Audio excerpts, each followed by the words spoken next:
a ministrar algo no meu coração que eu quero compartilhar aqui. E aquilo que Deus começou a falar comigo, no dia 27, segunda-feira, Ele concluiu essa madrugada no monte. E é tremendo. Eu não costumo, irmãos, sair à noite, a não ser quando eu vou para a igreja e volto, mas a verdade é que quando eu vou para a igreja, eu volto ainda cedo da noite. A maioria das noites eu fico do meu trabalho para minha casa, ou da igreja para casa. Mesmo nos finais de semana eu não costumo sair. Mas do ano de 2022 para cá, a gente tem notado que as ruas estão cada vez mais vazias, mais desertas. Você já não vê mais as pessoas à noite, ali 9h30, 10 horas, 10h30 da noite na rua. Lauro de Freitas, até mesmo nos finais de semana, está uma cidade deserta. As cidades da região metropolitana estão desertas. Ninguém sai mais à noite.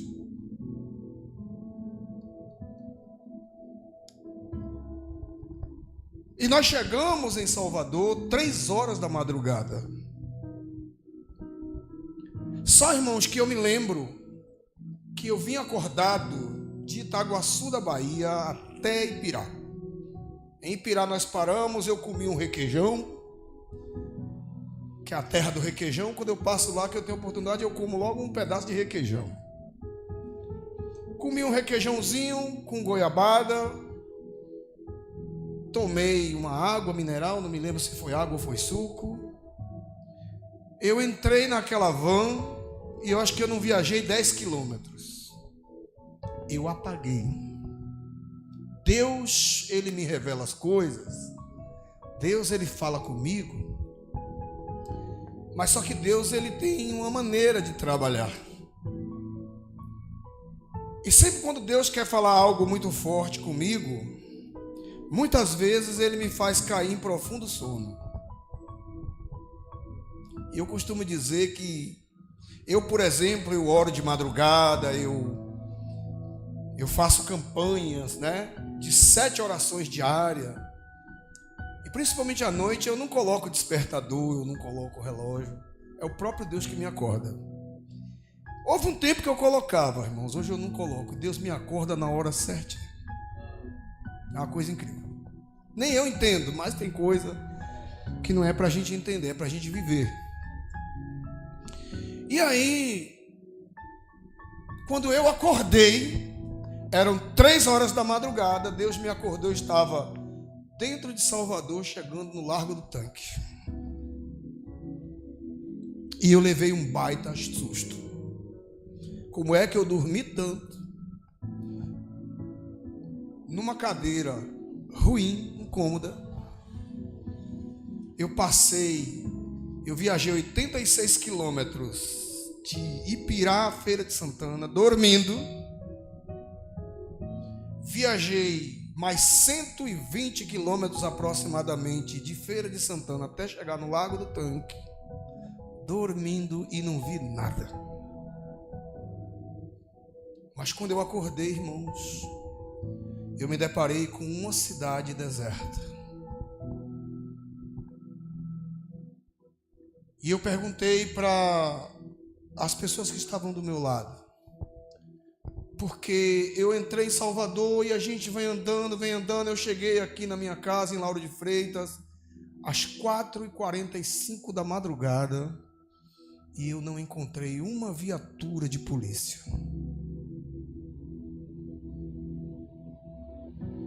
Eu não encontrei nenhuma autoridade policial policiando a cidade.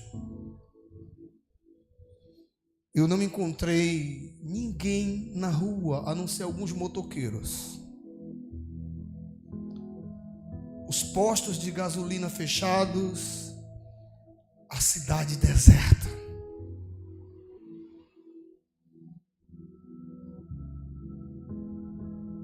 Eu me lembrei do dia das eleições para presidente. Eu conversava com a minha filha e a gente vislumbrava o que ia acontecer com o Brasil e está acontecendo. Entregaram a Bahia, eu quero falar do lugar que eu vivo, nas mãos do diabo. A Bahia está entregue. Mas deixa eu falar uma coisa para você. E é fácil a gente culpar o político,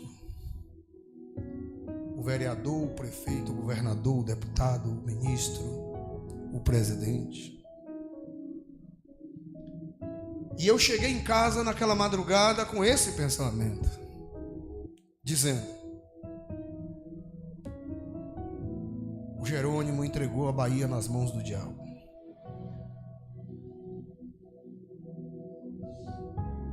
Lauro de Freitas, eu tenho uma academia.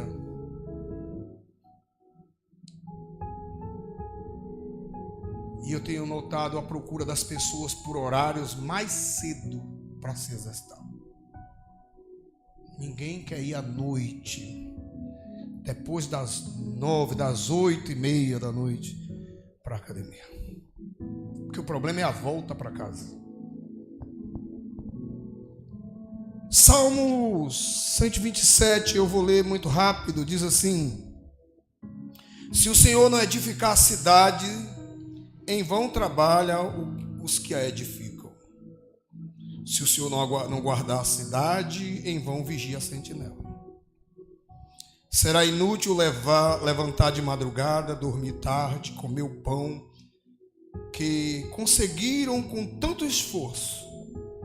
Aos seus amados ele o dá enquanto dormem.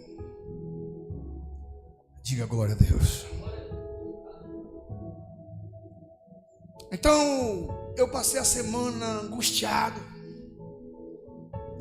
Como pode o poder público, o Estado, fazer um acordo político antes das eleições e entregar o povo nas mãos do inferno, do diabo, por causa de dinheiro, de poder? Porque a gente sabe que é isso que está acontecendo. Não vamos ser hipócritas. A mesma imprensa que fica dando notícia, dizendo que roubou, que matou, que sequestrou, é a mesma que ganha o dinheiro sujo e que é pago por este crime. Estas facções pagam. A mesma imprensa que noticia se alimenta desse dinheiro. E fica um monte de gente assistindo, dando audiência com cara de tacho, com cara de bobo. É preciso prestar mais atenção, sair um pouco do celular e prestar atenção no que está acontecendo à nossa volta. O político não erra sozinho, não rouba sozinho. Tem gente que fala mal dele, mas está roubando junto com ele.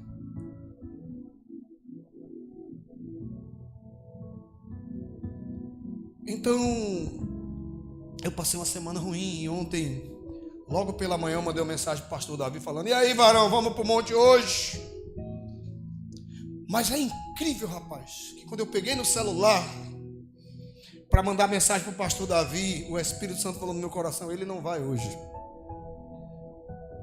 Falei: eu vou mandar essa mensagem por mandar, o pastor Davi não vai. Deus já começou a falar comigo que ele não ia.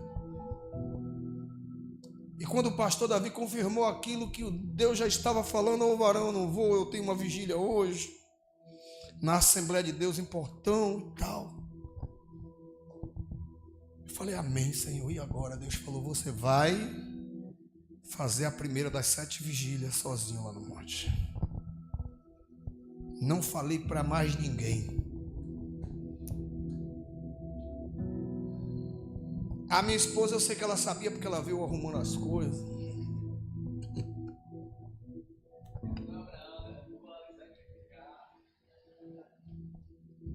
De madrugada, eu tinha cheguei no monte, tinham 3 varões.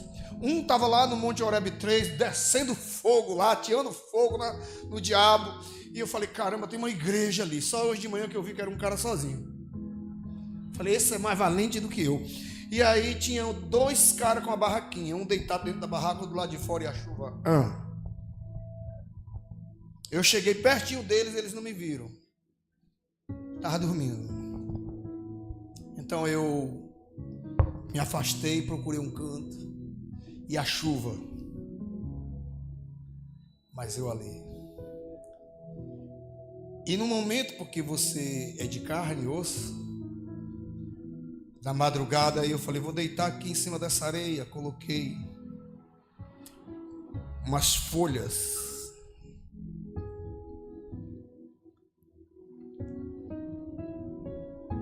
E eu não sei se eu dormi uns 40 minutos. E quando eu acordei, era uma madrugada silenciosa. Eu estava de joelho orando. E o Senhor falou, meu filho, eu te trouxe aqui porque a igreja que você está querendo abrir não pode ser mais uma igreja.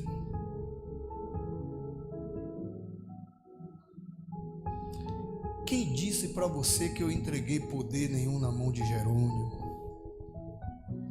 Que eu entreguei poder nenhum na mão de prefeito, de presidente? Eu entreguei o poder na mão da minha igreja. Mas é a minha igreja que está se acovardando, não entende. É a igreja que tem o poder de orar e mudar o quadro. É a igreja que tem o poder de arrancar o pior traficante das mãos do diabo. É a igreja que tem o poder na mão de convencer o pior corrupto, o pior ladrão a ser um homem de Deus, a largar o erro, sair das trevas e vir para a luz. O poder está na mão da igreja. O Senhor começou meu Deus do céu, o Senhor começou a rasgar o verbo de madrugada. E o Senhor disse, sabe por que a bandidagem está na rua? Porque a igreja está escondida dentro de casa. Sabe por que o mal só se alastra, só cresce? Porque a igreja está encolhida, não sai mais para a rua, não mostra a cara, não evangeliza mais, não faz mais culto na praça, não sobe os morros, não entra nas vielas, nos becos. A igreja está oprimida. A igreja está amedrontada. Os homens, os pastores, não gastam mais solas de sapato, eles estão na zona de conforto. Agora, pastor tem que ter carrão, avião, helicóptero, sítio, fazenda. Pastor agora tem que ter riqueza. Mas o maior bem que Deus deu a um pastor, o maior bem que Deus dá a um pastor é um cajado. Primeiro Deus dá a um pastor um cajado, depois Deus dá uma família. E esses são os bens mais preciosos de um pastor. Não é casa, não é carro. Porque se Deus me chama para ser pastor, Ele nunca vai me deixar desamparado. Mas Deus, Ele vai me dar aquilo que é necessário para mim e para minha família viver com dignidade. Mas quando eu perco o foco, quando o meu foco deixa de ser vidas, de ser alma, de ser salvação na vida daqueles que sofrem, para ser o meu próprio bem-estar, Deus não está mais nesse negócio. E o Senhor me disse, meu filho, é preciso que haja um despertar da igreja. A igreja precisa acordar. Pastor pastor precisa começar a pregar para pastor. E nem todos vão aceitar. E dizer: ei, rapaz, está errado isso aqui, ó. Não é isso aí que Deus quer que você faça, não. Para de se iludir. Para de se enganar. O que Deus está querendo que você faça é isso.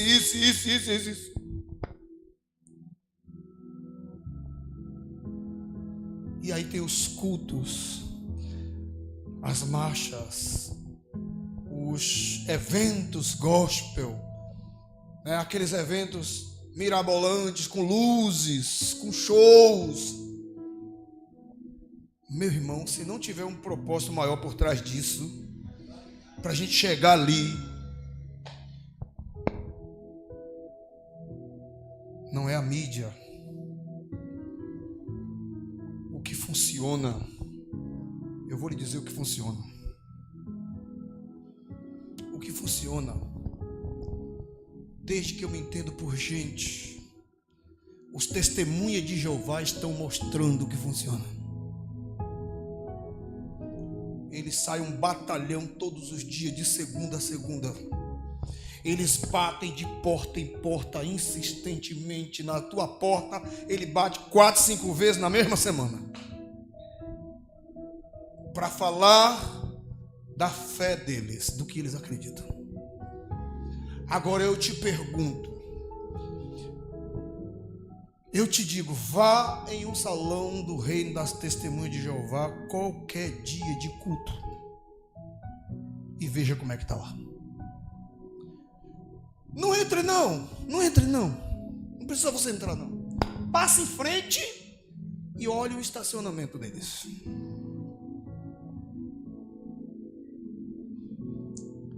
Agora, alguém já viu a igreja Testemunha de Jeová na televisão? Eu nunca vi. Eles têm algum rádio? Você já viu uma rádio da igreja Testemunha de Jeová? Não tem. Você já viu uma emissora de televisão? Essa aqui é das Testemunhas de Jeová, você já viu? É sola de sapato. Persistir e insistir naquilo que lhe foi determinado para fazer. Essa igreja que está querendo ensinar o povo a ter o ouro e a prata é uma igreja que está escondida dentro de casa, que não sai, que não evangeliza, que não fala do amor de Deus. E Testemunho de Jeová é ridicularizado ou não é? É ridicularizado. Mas isso abala eles, isso atinge eles. Eles têm um propósito. E sabe o que a igreja está precisando? A igreja está precisando ter propósito. A Bíblia diz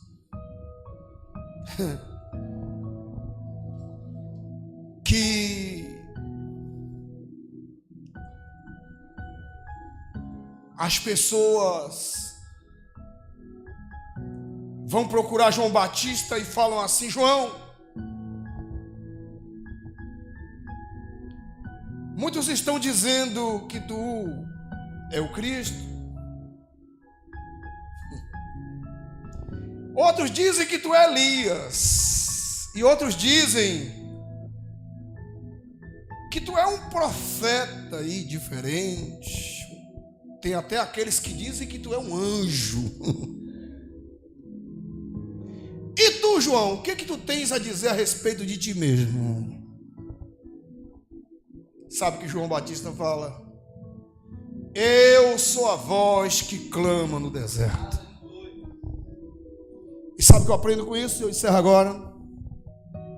Que nesse tempo Deus está precisando de uma voz. O deserto está aí, só aumenta. Mas quantas vozes nós temos que clamam nesse deserto? E eu saí do monte hoje pela manhã dizendo: Senhor, eu quero ser essa voz. Como a voz de João Batista, que clamava no deserto e que não agradava a ninguém, mas agradava a Deus. Aleluia, amém? Então, Quando nós olharmos para as circunstâncias, como eu olhei na segunda-feira de madrugada, e eu vi a circunstância, tudo que está nos cercando é assustador, dá medo. A gente vai logo procurar os culpados. Só que antes de entregar para esses aí, a cidade, o Estado, a nação, Deus entregou nas mãos da igreja. Os líderes, lideranças de igreja, Deus vai cobrar de você. Deus vai cobrar de você as almas que você não está ganhando. Deus vai cobrar de você as almas que você não está evangelizando. Deus vai cobrar de você quando você não assume quem você é. Que você é um pastor, um líder, um crente. E que você precisa falar do amor de Deus. Que você precisa impactar o mundo. Que você precisa envergonhar o inferno e glorificar o nome de Jesus. Que essa palavra ela possa entrar no seu coração. E eu deixo uma pergunta. E você vai responder para você mesmo. Que tipo de crente você tem sido? Que tipo de evangélico você tem sido? Que tipo de homem, de mulher de Deus você tem sido? Que tipo de líder cristão você tem sido? Será que é isso mesmo que você está fazendo, que Deus quer que você faça? É só isso? Ou precisa fazer uma mudança radical, uma reviravolta? Talvez eu esteja falando para alguém que tem uma igreja que está lotada. E está feliz, dizendo, nossa, minha igreja tem tanta gente. Mas você já olhou para os bares, para os prostíbulos? Você já olhou para as bocas de fumo? Você já olhou para as ruas? E para as casas que as pessoas estão morrendo com depressão dentro de casa e não tem força para ir à igreja? Se você pegar essa igreja que está fora das quatro paredes e comparar com a sua, quantas mil igrejas da sua essa outra daria? É só uma reflexão. Deus, eu quero orar pela vida da tua igreja, Senhor, pela vida do teu servo, pastor Davi, da sua esposa, a sua filhinha que está aqui hoje, e todos aqueles que nos acompanham de perto e de longe. Quero te agradecer por mais um dia de vida, um dia de culto, um dia na tua presença. Ah, meu Deus, daqui a pouco nós vamos dormir e quando acordarmos vamos começar mais uma batalha da semana, de trabalho, de luta, de guerra e de peleja. Mas nós só sairemos vencedores nessa peleja, nessa guerra, se o Senhor estiver conosco. Como disse o texto, se o Senhor não edificar a cidade, em vão vigia os que a edificam, os que a constroem. Se o Senhor não vigiar a cidade, em vão vigia a sentinela, a guarda, as forças armadas. Ora, se o Senhor não guardar a cidade, se o Senhor não edificar a cidade, se o Senhor não prosperar a cidade, se o Senhor não fizer algo pela cidade, o homem não tem poder para fazer. A palavra diz que inútil nos será acordar de madrugada, levantar cedo. Se o Senhor não estiver na frente da cidade, das pessoas. Eu estava lendo 2 Tessalonicenses capítulo 2, onde diz que quando a igreja for arrebatada, o Espírito Santo sairá da terra e o anticristo vai reinar, tomar conta do mundo. O diabo tem trabalhado para colocar um descrédito muito grande sobre a igreja, Senhor. Para desconstruir pastores, para desconstruir igreja. E a internet está cheia disso. O YouTube, os blogs, né? Os criadores de conteúdo estão trabalhando muito contra a igreja. E eu fico pensando, coitado deles. A Bíblia diz no livro de Atos, capítulo 5, a partir do versículo 44, que o sumo sacerdote, ele manda prender os discípulos, os apóstolos. E no meio da congregação, no meio do templo, se levanta um homem chamado Gamaliel. E ele diz: ei, cuidado, porque se esses homens forem homens comuns, se o que esses homens estão fazendo não agrada a Deus, não vem de Deus, então seus próprios projetos fracassarão. Mas se esses homens forem de Deus, não adianta lutar contra eles, porque vocês fazendo assim estarão lutando contra Deus. Ei, homem de Deus, ei, mulher de Deus, você que me ouve agora, se você guarda a sua vida no Senhor, não adianta se levantarem e lutarem contra você, porque os teus inimigos serão inimigos de Deus. Aqueles que se levantarem contra você, aqueles que se levantarem contra a sua vida, contra o seu ministério, eles estarão lutando contra o próprio Deus, diz a palavra. E eu prefiro ficar com a palavra de Deus. A Bíblia diz assim: por um caminho sairá contra ti, mas por 7 fugirá da tua presença. Deus, eu quero entregar essas vidas nas suas mãos. Eu quero profetizar cura, libertação, portas abertas, prosperidade, multiplicação, bênção sem medidas, uma semana de vitórias para cada um de nós. Assim eu oro, crendo, eu repreendo toda ação maligna. E crendo eu te agradeço em nome do Pai, do Filho e do Espírito Santo. Eu declaro, meu Pai, que esse mês de junho, hoje é o primeiro domingo de junho, em que no Brasil se comemora as festas juninas, que seja um mês de paz. Um mês em que a morte será rechaçada, os acidentes serão rechaçados, repreendidos pelo sangue de Jesus. E que seja um mês em que a tua igreja vai avançar. É um mês que muitas igrejas fazem retiro das festas juninas. Que esses retiros sejam bem-sucedidos. E que muitas almas se convertam, se rendam aos pés do Senhor Jesus.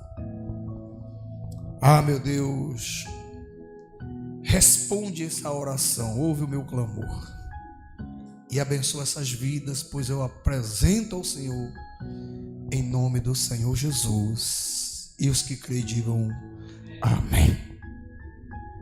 Assim eu agradeço a minha oportunidade. Quem tem ouvidos, ouça o que o Espírito diz à igreja. A palavra de Deus disse: quando Deus chega para Abraão e diz: olha, Abraão, eu vou abençoar os que te abençoarem e vou amaldiçoar os que te amaldiçoarem. O problema é que as pessoas hoje, meu bispo, têm olhado para o evangelho só o amor, mas é o amor que eles entendem que é o amor, e eles esquecem que nós somos a menina dos olhos de Deus. E eu, eu também compartilho a mesma visão, que a igreja é a autoridade.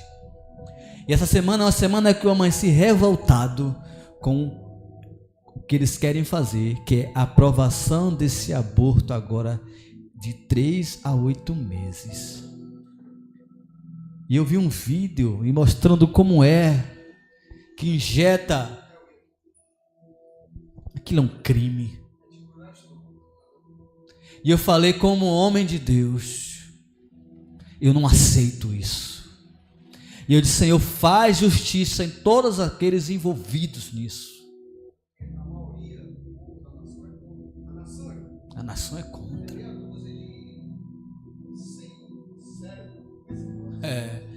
E assim como Deus disse a Abraão: eu vou amaldiçoar aqueles que te amaldiçoarem. Esse Deus as pessoas não estão conhecendo ou querem fingir. Mas ai daqueles que estão tramando essas coisas, e as igrejas precisam se levantar em oração, porque o poder está na mão da igreja. Quando a nação se levantar em oração, mudará a história da cidade, do país, do mundo.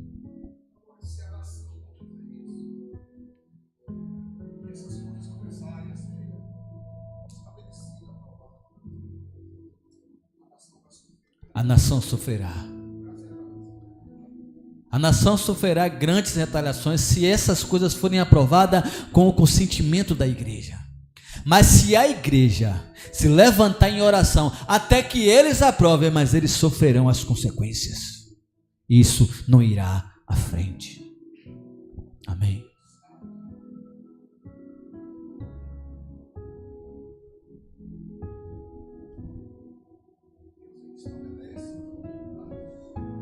As autoridades estabelecidas por ele.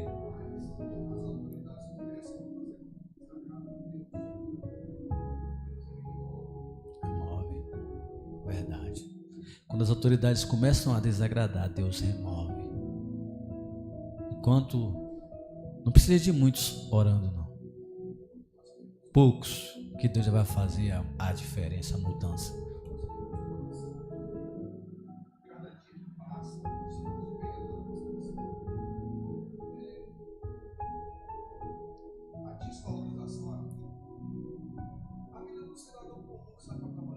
Verdade. Desvalorização.